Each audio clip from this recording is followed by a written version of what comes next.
I mean, this is my first time being introduced to the Dollar Hour podcast. You I feel mean, me? it ain't about nothing, man. Listen, we call this conversation with family. That's all it is. Big fact. Listen, don't let the camera and the bright lights, get the best of you. You okay, beloved? You okay? But listen, getting right in it from the door. I'm gonna ask you this question, and I'm gonna pose this question to both of you good fellas. Do you feel like it's a woman's responsibility to stand by her man while he's incarcerated? Ooh.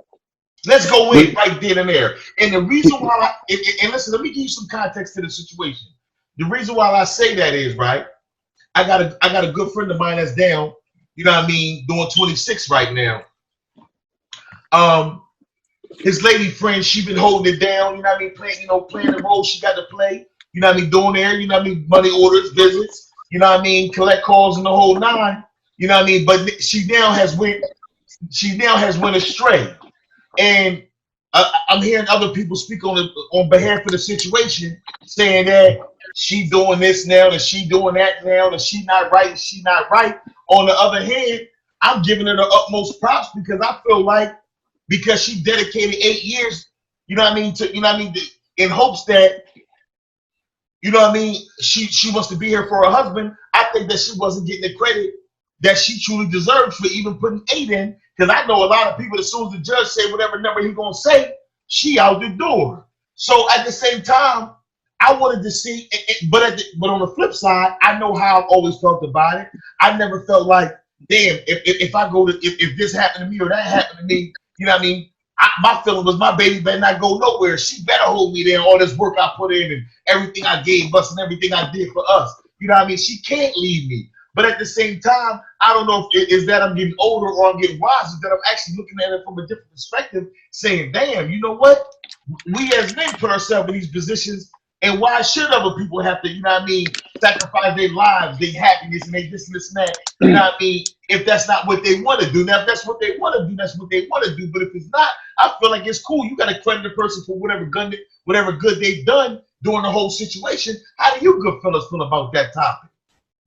Diesel, you want to go first, or you want me to go ahead and run? No. Go ahead. Do you think? Hypothetically, in a perfect world, she's supposed to hold the fort down. Okay. You feel me? In a perfect world, she's supposed to hold the fort down. Why hypothetically? Let me get started because I'm gonna give you both versions. Okay. I'm gonna give you both versions. Okay. So hypothetically, back in 2006, when money was super good and everything was great, depending on how much money was there, she might be able to hold the fort down. Okay. Because sometimes you need comfort. You need money to take care of the family. You need some other stuff. Right. But now in 2020, the way shit going, if you can get a good 6 months, you should be happy. Only thing you should be asked for at this point is just don't let the letters and the visits stop. Whatever else you do with your life, you gotta keep. We gotta keep it G. I mean, at the end of the day, we all want our woman to hold down for a good 20 piece. That's not realistic anymore. It's really not real. The world's moving too fast. And 20 seemed like my whole life just ended. So I got a better one for you. Let's look at it this way. Even if you thought she sat down for a whole 20 piece, somebody got them yams while you was gone, fam. Ooh. Let's keep it a beam. Nobody wants to accept that. She would have told me if she did. Listen. The most you can accept at this point, if you ask me, is don't let the letters and the visits stop. You feel me?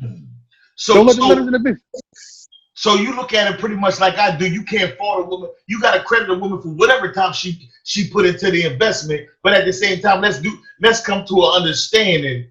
With the situation. I think it's an unwritten rule that it's cool for you to lay up with somebody else and still come see me and send me money.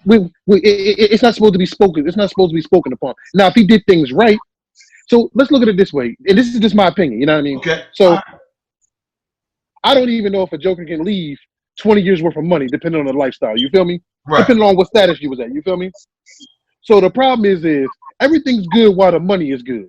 You getting phone calls every 3 or 4 times a day. You getting all kinds of visits.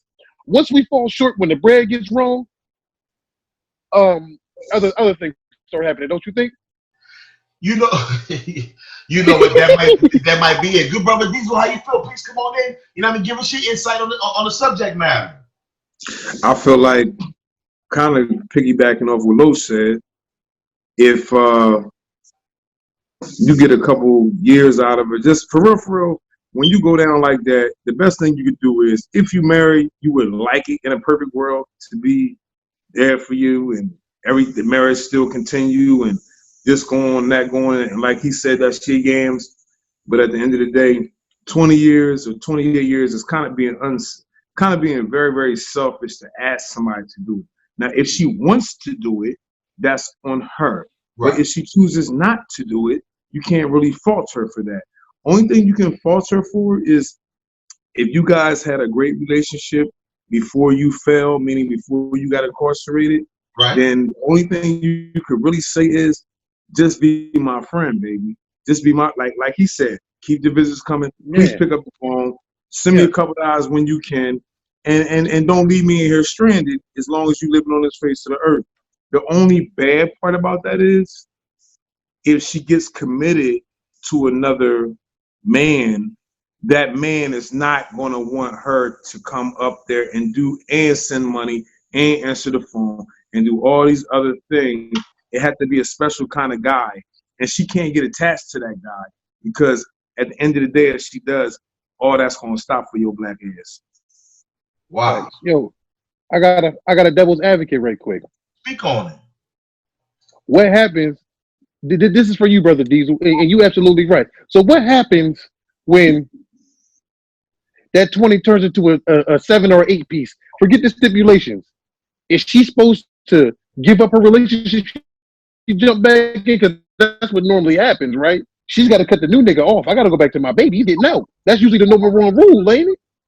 It usually is. That's why I said you have to ask her. Well, if she's not willing to be committed, that's the big thing is if she's willing.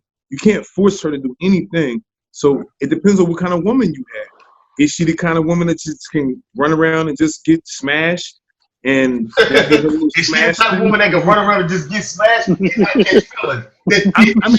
she turn on her man mentality, is what you said? Right. Or is she the type of woman that as soon as somebody puts something up in her, they go together and that's her man. That's her man. Yeah, it's two different females. So you have to know the woman.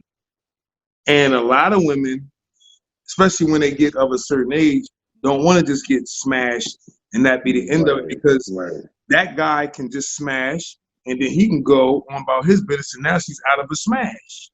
Yeah. Waiting on you. You right, Diesel, but listen, you're right. Everything you're saying is correct and I'm with you. But how many situations have you seen when a joker get out of jail? You didn't see Homegirl do God knows what since the nigga was locked up.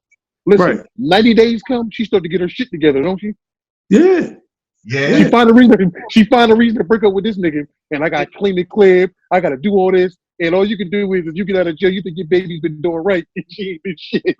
Hey, but you gotta respect it though. You gotta respect it though. But then my next question is this: in the back of your mind, do you ever truly really accept that? No, you don't, because you know that she was a no good little so and so, and as soon as a better situation come along, you're really looking to get out of there. Yeah, because you know she wasn't faithful and she didn't hold you down up in there. And if you get to hearing stories and you know for a fact that you held her down while you was on these streets, that's not going to sit right in a man's soul. It's not going to sit right at all. So therefore, it's like, I know I might have been selfish by asking you to hold me down, but at the same time, you still held me down, but you still did you and had fun. And because I truly never ever look at you the same, I got love for you, but I'm not totally invested in this relationship. The biggest thing on that is always remember this, and this is for everybody out there, every guy who got locked up. She didn't leave you, you left her. So you have to deal with the consequences of that happening. So when you want to ask those questions, did you suck his? How was y'all doing it? You don't. Do you really refrain? Do you refrain from asking questions? No, Every night I lay down with you, I want to ask you a question, but I can't. Hey, but now you don't want to know that because then Cuddy might come one day and pull up in the car and say, "See you later, Santa Claus." I seen a skit on Facebook with a girl. When he be walking upstairs with the grocery bags, and he says she wasn't doing this before she went to the war. Now was she? I understand cut. I understand cutting. No. Y'all missing the main point. When Cuddy pull up with you in the car with your joint and you sitting in the passenger seat and he's saying, "This is for Sarah." That's when you feel like a sucker. You hear me? Hey, yo, what can you do when a joker pull up to the passenger? And then with a stack full of money. And then he throws it in the car, and then you say, "I Smash want you it to off." and then he says, "Skirt." Yeah, listen. When he come up, when Cuddy pull up with the knot and throw it in her lap and swoop and pull off, and you can't even say a word, leave. But you see that no matter how, but you see how they depicted the movie. He never was right with that. That led to drinking. That led to this. That led to the robbery. That led to everything. That one situation led to his demise. And he just got out early and found a whole nother life. And he put hands on her. Listen. And she said, "You're not just gonna keep beating this thing up, taking it out on me." Listen, the whole hustle is she should have had a control of her nigga. Cuddy wasn't supposed to pull up with your nigga in the car. Cuddy was real disrespectful. You can't control a pen. Yeah. You can't control a pen. Listen. Hey, but what should I tell you? You need to get control of your bitches. You need to get control of your niggas. Cuddy wasn't supposed to pull up, but with the money sitting at the window like this. Diesel. He wasn't supposed to. Diesel. He wasn't supposed to pull up to the car, the side of the wheel with the money like this. And listen. And then, Buck, you got a youngin'. This is for Sarah. Nigga. The baby. Right. This is for the baby. Listen. And mind you, you got to remember this thing. Hey, Diesel, remember this, though. He just got laid off in the butcher and they sent him home with groceries. And he knocked the man upside his head and knocked him downstairs. This is for Sarah. That's all. That's what you. With a serious face. Yeah. Listen. Forget the punchline he told him. He pulls up with a knot full of money saying this is for Sarah. Leave, just get out the car and go stay with your mom. Get out the car and go stay with your mom at this point. Listen, that's just like saying, y'all remember this saying, right, Diesel? Remember when she used to call you on every half an hour for lunch break? When she stopped calling you on her lunch break, it's time to focus on yourself. Woo! Wow.